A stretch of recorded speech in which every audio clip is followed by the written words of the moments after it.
Good evening, Papua New Guinea, and welcome to a brand new episode and a brand new year of Business PNG. It's official. Media Niugini Limited, the parent company of MTV, the country's lead broadcaster and home of Business PNG, is now 100% Papua New Guinean owned after more than 20 years of being foreign owned. Following an official handover takeover last Friday between Telikom PNG and Fiji Television Limited, Telikom PNG is now the sole owner of Media Niugini Limited after acquiring 100% of shares. The Business PNG team was in Suva last week to witness the historic moment. As the ink dried on the newly signed contracts, history was made in the 7th floor boardroom of Fijian Holdings Limited. After a decade of being owned by Fiji TV Limited, the Fijian-based media company owned by Fiji's largest private equity and investment firm, Media Niugini Limited, was returning home. A small delegation led by Telikom PNG's Chief Executive Officer Michael Donnelly flew to Suva, Fiji last week to complete the transaction. State-owned enterprise Telikom PNG, the country's leading telecommunications company, has become the sole owner of MTV's parent company, Media Niugini Limited. In a closed-door meet, the shares were transferred and the handover takeover completed between major shareholder of Fiji TV, Fijian Holdings Limited, and the SOE. We're very happy. We're happy with the staff. It is about knowledge, and one of the things that was always attractive about MNL was the quality of staff and their ability to put a program together, to produce a program and deliver it across the country. We want that to continue. And of course, with Telecom, we bring a lot of infrastructure. We bring, a good professional board. We bring a lot of resources that MNL would like to have had, but weren't able to access, while ever they were owned by somebody else. So it's a good day for us. It's a good day for all of our businesses and all of our staff. But ultimately, it's about the consumers in Papua New Guinea. We're going to give them choice and variety and a whole bunch of other things. So we're extremely happy, and it's a great day for us. According to Nuzab Farid, CEO of the outgoing Fijian Holdings Limited, all parties were in agreement with the 20 million kina asking price, with a mandatory deposit of 2 million kina paid by Telikom PNG towards the end of 2015. We started a relationship with Telikom PNG almost 2 years ago. They did a due diligence. We signed a sale and purchase agreement for 27 million for 100% of Media Niugini. Due to some external effects, that agreement didn't work. Then there was a full stop. But since we are already in a relationship, we are friends, we went back to them and they were willing to talk to us. Again, we renegotiated the same transaction. Only thing is without one major sporting event. And finally, it worked. Before Christmas, we signed a transaction, the documents. They paid a deposit of 2 million. And today is basically the closure of the transaction. MNL directors resigned and Fiji TV officially gave Media Niugini to the people of PNG. So now it's 100% owned by the people of PNG. So it gives us pleasure to do business with them. And I think it is something that we always look forward. We should divest and it should be owned by the people of the PNG. Naysayers have questioned Telecom's purchase of the media company, saying telcos have no business in the media industry. In response to this, the SOE has stated that the acquisition of MNL, paired with radio station FM 100, also owned by Telikom PNG, will allow Telecom to delve into the media industry, utilizing the synergies between the organizations to invest in multidimensional platforms, ushering the entrance of the digital era in Papua New Guinea. With FM 100 and Media Niugini Limited, we plan to bring the two together under the management of the current management of MNL, so we can go to our customers and offer a service that combines radio and television. And of course, at a macro level, Telecom with Daytech and its other subsidiaries are looking to go to our customers with a converged service, which includes content primarily developed by MNL and its subsidiary MTech. So we think our customers who have been asking for this for a long time, we're now going to be able to deliver, both in terms of the capacity, but also in terms of the planning and the investments that both MNL and FM 100 needs to move into the digital platform that both of them don't have today. Since word broke out 12 months ago about Telikom PNG's interest in Media Niugini Limited, concerns have been raised about a media organization owned by the government and the censorship involved, if any. Mr. Donnelly had this to say in response to the concerns. We run a state-owned business today and we have no interference from the politicians, and in fact the only time they ever ring me is local members when something may not be working in their district, and I think that's one of the roles that politicians perform. My experience with working with the management of MNL, I've not seen any interference by the political class, and we don't think that will change. And of course, you know, a business like MNL is all about its editorial independence, and we will protect that as hard as we can. Coming up on the show, a brand new edition of the OBG Corner.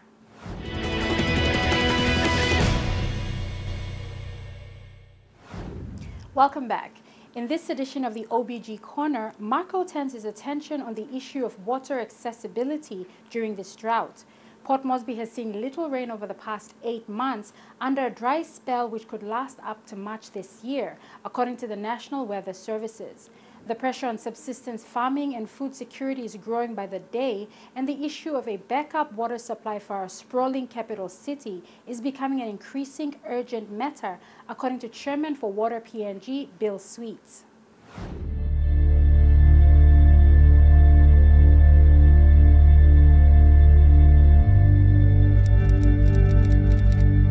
Port Moresby, a city of 400,000 people. Since the last census in 2011, the population has grown as rapid urbanization attracts people from all over Papua New Guinea. The influx has put pressure on existing services. More people flocking into the capital city means more food is needed, better infrastructure, and certainly more water. Although PNG has abundant resources, much of the country's essential resources are poorly managed. Over 5 million people don't have access to safe water, and over 1,000 children die every year from diarrhea caused by poor sanitation.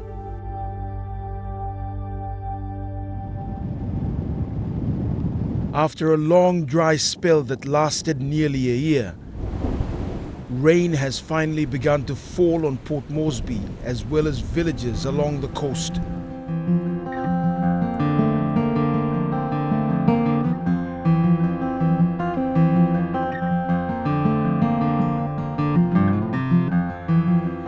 Bill Sweet is the chairman of Water PNG, the government entity responsible for bringing clean water to the country's provinces outside the National Capital District.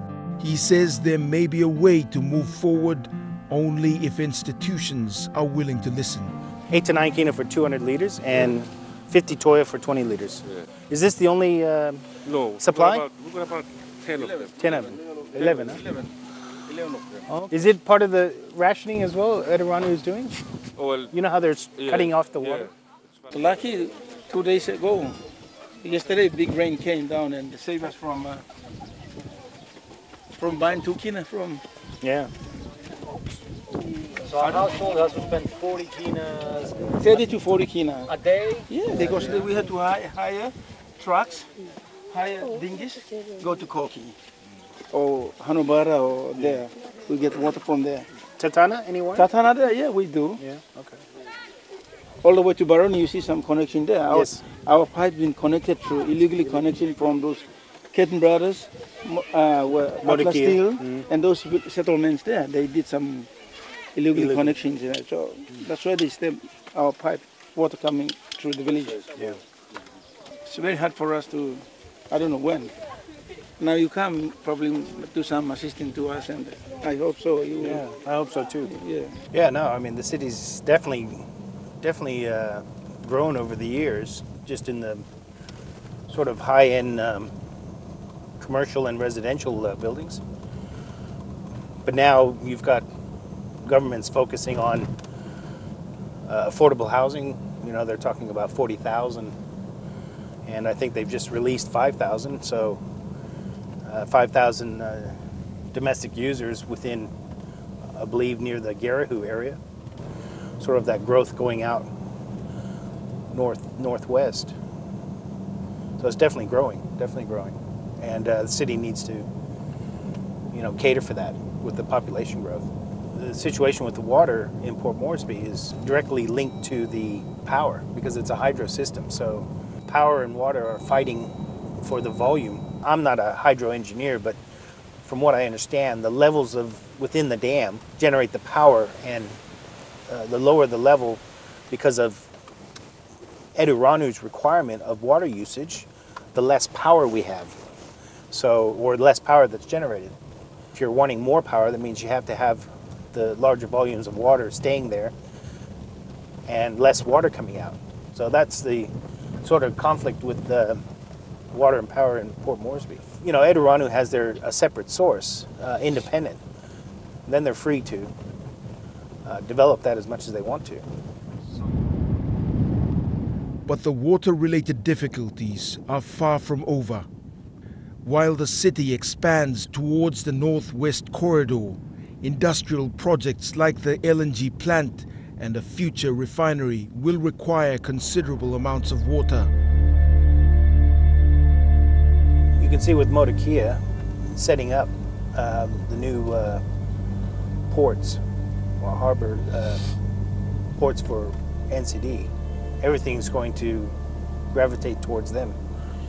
Shipping companies, industrialized companies that require the movement of transport of product and things like that. So with that, and you'll see that also commercial centers will develop.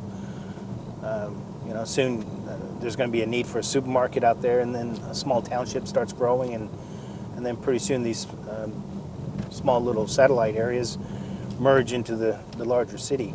Well, with the current act, Eduranu can only operate within the NCD city limits because they originally were NCD water and sewage operated from, and then branded to be Eduranu. And Water PNG, we've declared Central Province as our sort of territory, and that's our responsibility as Central Province, which just coming up now will be I think we're in the boundary now of Central versus NCD.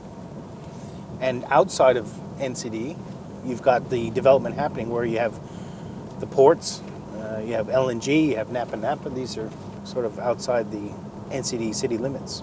Part of our strategy of purchasing the asset that we're going to go see at Bunu was to have a backup water system for Port Moresby, but also knowing that the growth of the city was coming out this way, especially the industrial side, with LNG and even the future Total coming out as well. So it's definitely growing out that way, and we want to be prepared for it. But we can't do it alone. We have to have Eduranu on board. We have to have Eduranu sign up for some sort of a purchase share agreement where they purchase the water that we produce, and we can have agreeable rates or amicable rates that everyone wins from, not just where Eduranu or feel that they're not in control or anything like that. So.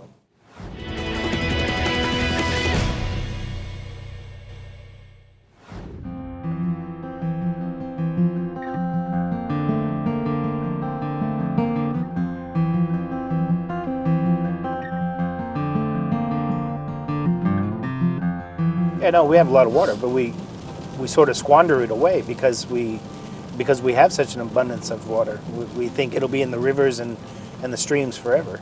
But the biggest problem we have is we don't have safe drinking water or safe use of water. Sure, we have plenty of water, but is it disease-free and there's no health issues? I mean, we need water to live, but we need clean water, healthy water. 3 rivers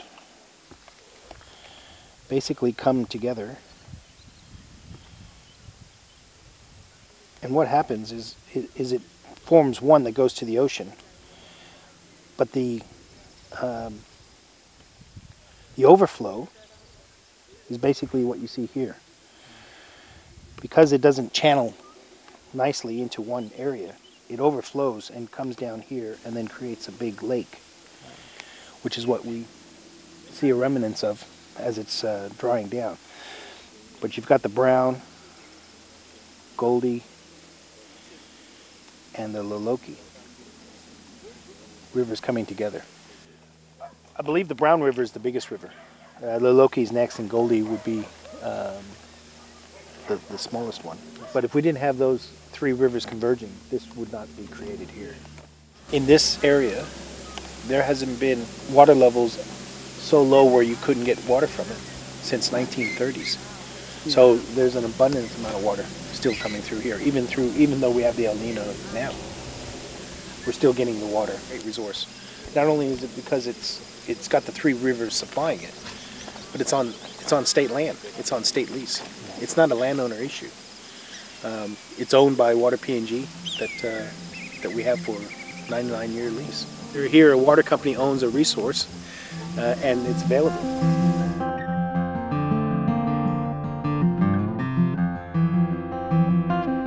A year and a half ago, we had Bunu open, and we had everything in place with an MOU with the governor of Central Province to sign so that we can get 4 or 5 villages reticulated water. And to this day, we're still waiting for that signature from Central Governor, but we're hopeful that it'll happen soon.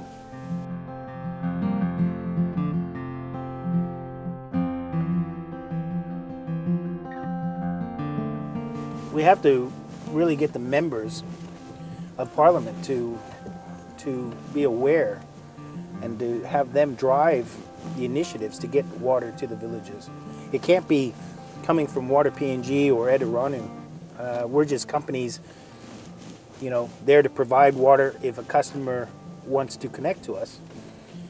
Sure, we can promote our business and try to get those sales, but to get water established in a district or an area really needs the push from the members of Parliament as one of their priority agenda items that they want to do whilst they're in office. For this area, because there's several villages involved, it's got to start from the central governor, and he promotes that with the individual members of the electorates. The dry spell that affected Papua New Guinea throughout 2015 seems finally to be over. But it may happen again as the planet struggles with global warming. An alternative water source for Port Moresby seems the least that the capital will need for its future growth.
And that's all from us tonight. For more business news, if you'd like to view this episode again, visit MTV Online at the URL at the bottom of the screen. Or for up-to-the-minute business news and updates, like our page on Facebook or follow us on Twitter at Business PNG. Until next week, have a pleasant evening. I'm Ian Jarari, and this was Business PNG.